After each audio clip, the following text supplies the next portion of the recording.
Ora Ito, ou Ito Morabito de son vrai nom d'ailleurs très célèbre dans le milieu du luxe, s'est inspiré de l'empereur japonais Hirohito pour créer sa propre signature. Ce jeune designer de 27 ans s'est fait connaître grâce à son culot et à ses travaux très originaux de détournement de grandes marques. Tout de suite, écoutons-le nous raconter ses débuts. En 1998, j'étais âgé de 20 ans, j'ai créé la première marque virtuelle. Je venais de me faire virer de mon école de design et j'avais envie de tout de suite commencer mon métier de designer. Et lorsqu'on est jeune, c'est très difficile d'avoir accès à la production, d'avoir accès à l'édition. Donc j'ai créé tous les produits qui étaient virtuels en fait.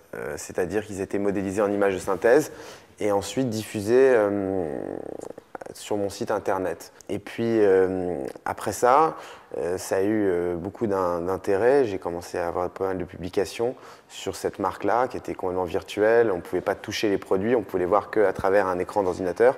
Donc ces produits virtuels ont eu beaucoup de succès et par la suite, je me suis autoproclamé directeur artistique des plus grandes marques, des marques dont les logos sont un peu les symboles de notre génération.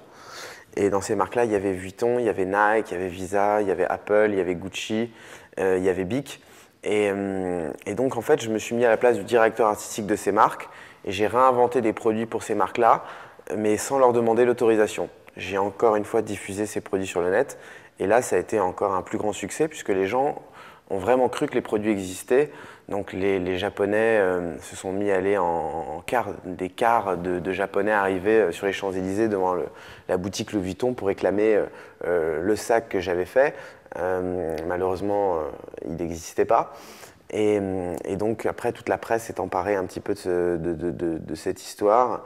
Et ça m'a permis vraiment d'accéder par la suite au réel, dans le sens où des grandes marques qui ont vu ce que j'avais pu faire virtuellement sur ces marques-là m'ont contacté pour faire de véritables produits. Par la suite, j'ai été appelé par de grandes marques comme Heineken, comme Capellini, comme Artemide, B&B Italia, Adidas et j'en passe, notamment aussi dernièrement un projet avec Davidoff, Toyota. Bon, toutes ces marques-là m'ont appelé donc, pour réaliser des projets.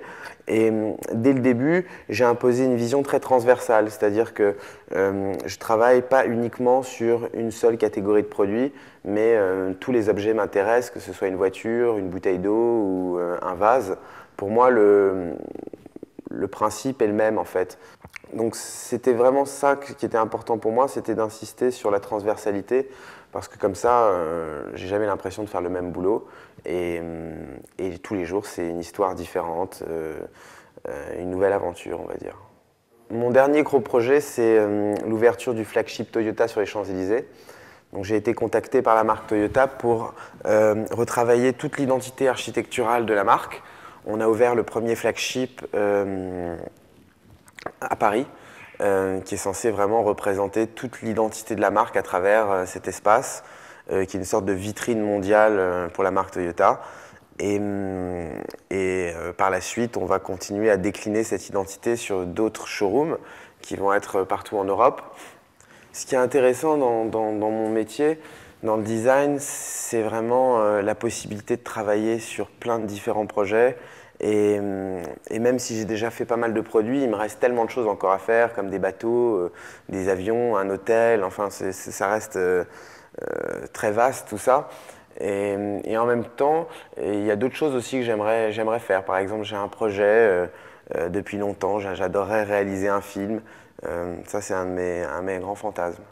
Bien sûr, le film se passerait dans le futur, de façon à pouvoir profiter de mon expérience du design et pouvoir y introduire des objets qui ne sont pas faits pour exister à notre époque, mais qui existeront dans le futur.